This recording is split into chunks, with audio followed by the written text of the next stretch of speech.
प्रधानमंत्री ने कहा, बंगाल में सरकार बनने के बाद किसानों को मिलेगा केंद्रीय योजना का पूरा लाभ। हल्दिया में एलपीजी आयात टर्मिनल और रानीचक में 4 लेन ओवर ब्रिज का किया लोकार्पण। उत्तराखंड के चमोली में ग्लेशियर फटने से नदियों में आई बाढ़। प्रधानमंत्री ने की हालातों की समीक्षा। बचाव एवं राहत कार्य जारी।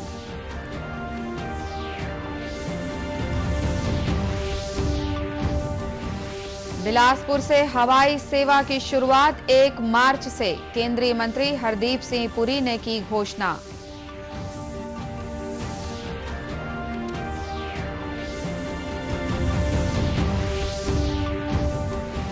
और डोंगरगढ़ की प्रज्ञागिरी पहाड़ी पर 28वें अंतर्राष्ट्रीय बौद्ध सम्मेलन का आयोजन।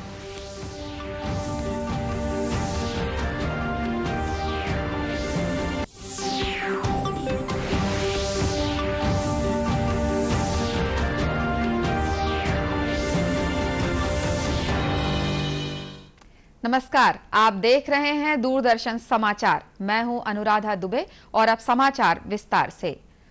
प्रधानमंत्री नरेंद्र मोदी ने पश्चिम बंगाल के पूर्वी मेदिनीपुर जिले के हल्दिया में तेल और गैस तथा सड़क क्षेत्र से जुड़ी महत्वपूर्ण ढांचागत परियोजनाएं राष्ट्र को समर्पित की। इस दौरान उन्होंने कुछ परियोजनाओं की आधारशिला भी रखी। हल्दिया में आयोजित कार्यक्रम को संबोधित करते हुए प्रधानमंत्री ने कहा कि पश्चिम बंगाल में इस बार भाजपा की सरकार बनने जा रही है। उन्होंने कहा कि सरकार बनने के बाद कैबिनेट की पहली बैठक में ही केंद्र सरकार द्वारा किसानों के लिए शुरू की गई योजना को लागू करने का निर्णय लिया जाएगा। उन्होंने ये भी कहा कि पिछली सरकार के समय जिन किसानों को पैसा नहीं मिला है, उन्हें भी योजना का लाभ दिया जाएगा। भाजपा की सरकार बनने के बाद पहली कैबिनेट मीटिंग में भारत सरकार की किसानों की जो योजना है उसको तेज गति से लागू करने का निर्णय किया जाएगा। इतना ही नहीं, मैं बंगाल के किसानों को वादा करता हूं कि देश के और किसानों को जो लाभ मिला है, आपको जिस लाभ से वंचित रखा गया है, वो पुराने पैसे भी भारत सरकार बंगाल के किसानों को दे देगी। कार्यक्रम के दौरान प्रधानमंत्री ने रानीचक में भारतीय राष्ट्रीय राजमार्ग प्राधिकरण के 4 लेन वाले रोड ओवर ब्रिज सह फ्लाईओवर का उद्घाटन भी किया। उत्तराखंड के चमोली जिले के तपोवन क्षेत्र में ग्लेशियर फटने से आसपास के इलाकों में बाढ़ आ गई है। बाढ़ से नदी के किनारे बने मकानों को नुकसान पहुंचा है। इससे रैनी गांव के पास ऋषिगंगा पनबिजली परियोजना का बांध टूटकर पानी में बह गया है।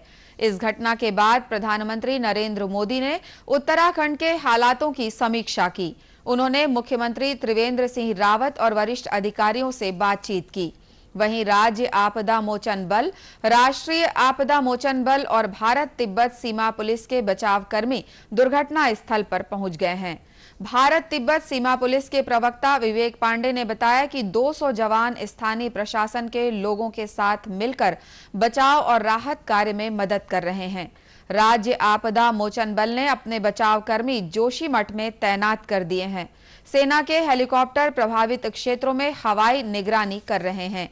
मुख्यमंत्री त्रिवेंद्र सिंह रावत ने तपोवन में रैनी गांव के पास जाकर हालात का जायजा लिया। संवाददाताओं से बातचीत में श्री रावत ने कहा कि नदी का जलस्तर कम हुआ है। केंद्र सरकार लगातार उनसे संपर्क में है और राहत कार्यों में हर संभव मदद का आश्वासन दिया गया है।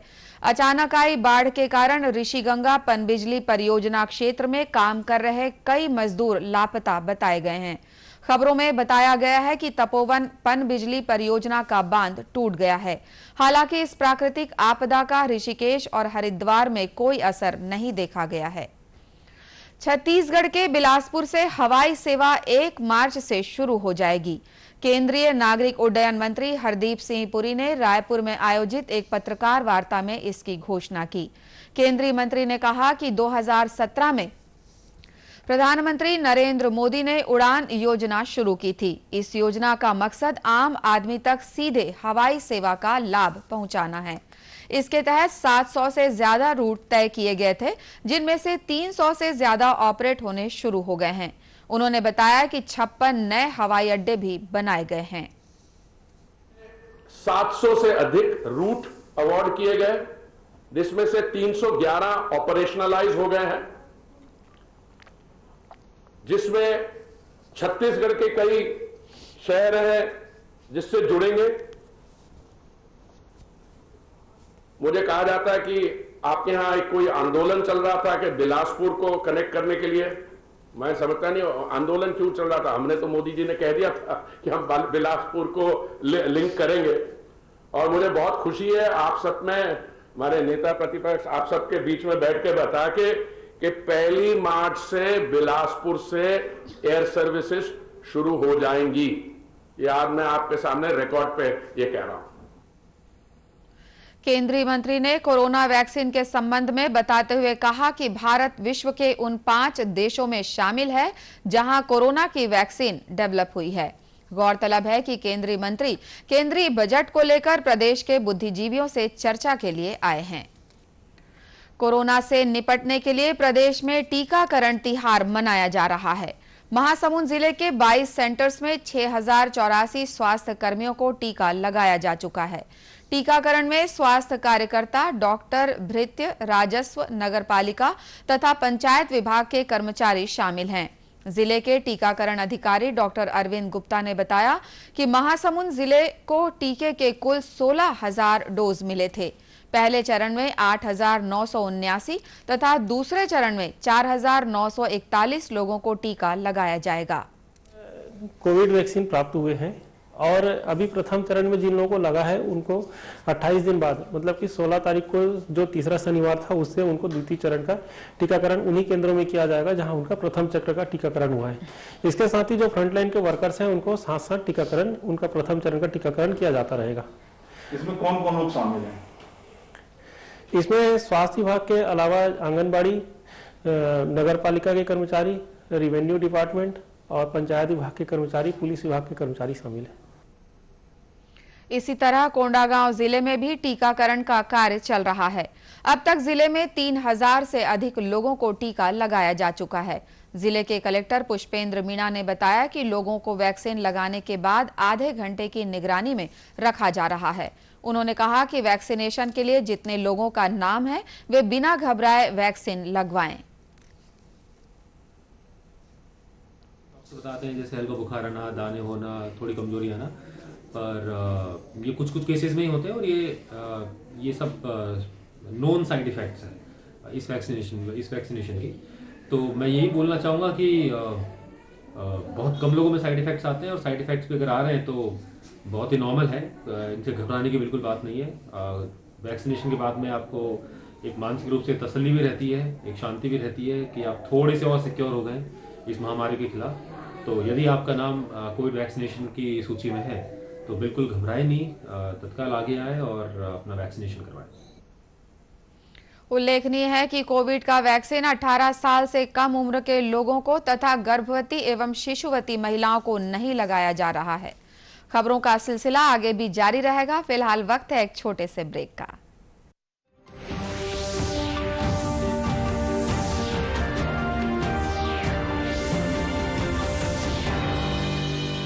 जल्दी करो यार, प्लीज जल्दी। दूसरा कोई मैच है क्या?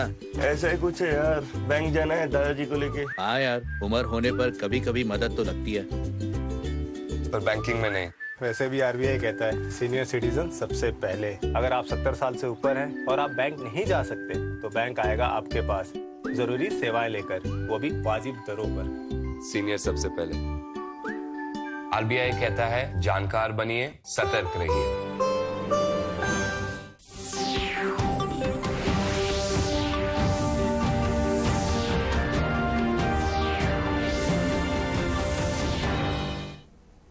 ब्रेक के बाद एक बार फिर स्वागत है आपका दूरदर्शन समाचार में।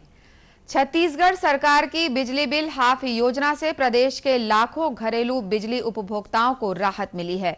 मुख्यमंत्री भूपेश बघेल के नेतृत्व में राज्य सरकार द्वारा शुरू की गई इस योजना के तहत अब तक 38,68,462 बिजली उपभोक्ताओं को छत्तीसगढ़ शासन द्वारा 1,645 करोड़ रुपए की घरेलू सब्सिडी दी गई है। गौरतलब है कि छत्तीसगढ़ में किसानों, गरीब परिवारों को रियायती दरों पर बिजली आपूर्ति की अनेक योजनाएं संचालित की जाती रही हैं। मार्च 2019 में नई सरकार द्वारा पहली बार घरेलू बिजली उपभोक्ताओं के लिए नई योजना शुरू की गई। हाफ बिजली बिल नाम से शुरू की गई इस योजना ने घरेलू बिजली उपभोक्ताओं के 400 यूनिट तक के बिल में आधे बिल की राशि में छूट दी गई है।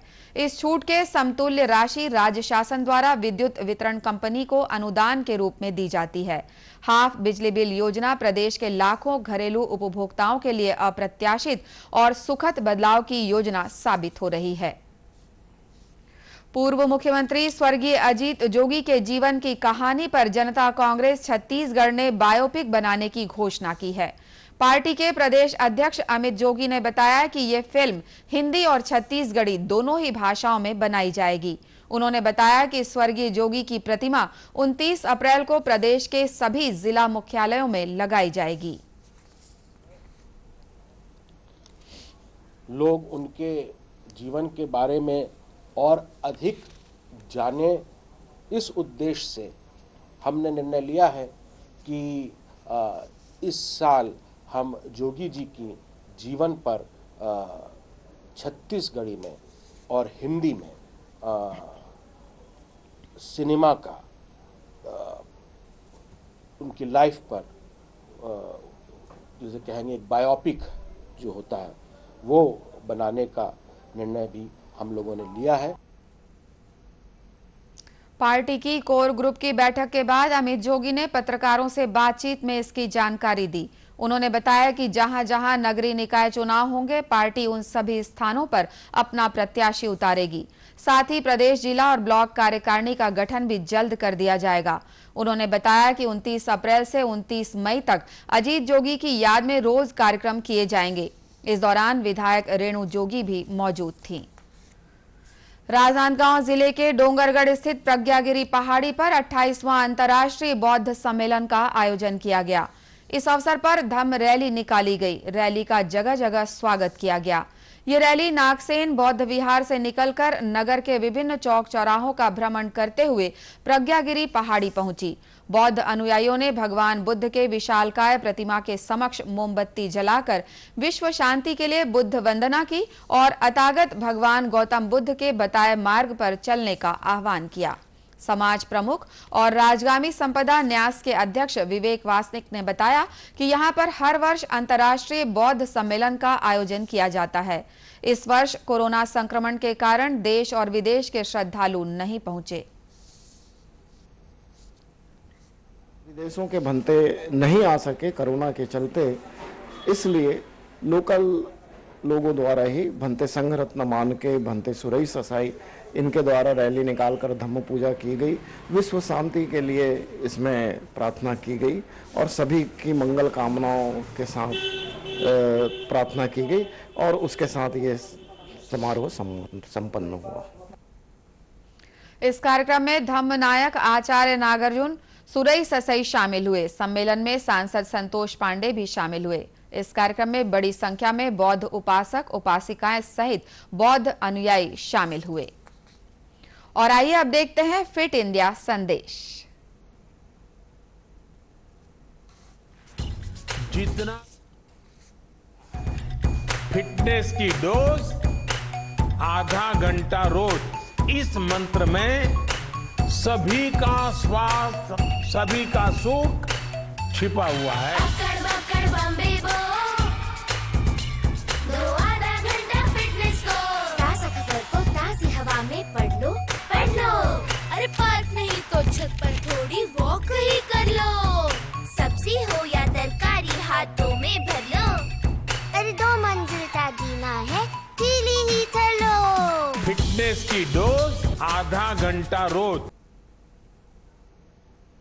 इसी के साथ ये समाचार बुलेटिन समाप्त हुआ। नमस्कार।